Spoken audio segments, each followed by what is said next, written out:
ओम शांति प्रजापिता ब्रह्मा कुमारी ईश्वरीय विश्वविद्यालय द्वारा मधुबन कल्चरल ग्रुप पांडव भवन माउंट आबू प्रस्तुत करता है आज का सुविचार। हम आशा करते हैं कि आपका ये दिन इस सुविचार के साथ प्रेरणादायी रहे। Audio Jungle।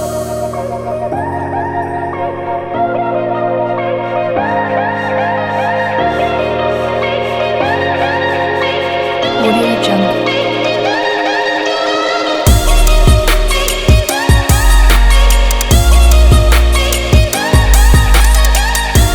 Audio Jungle।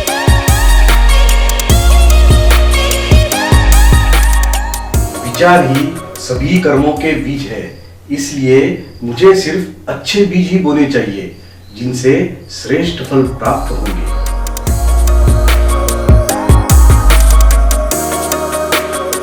Audio Jungle।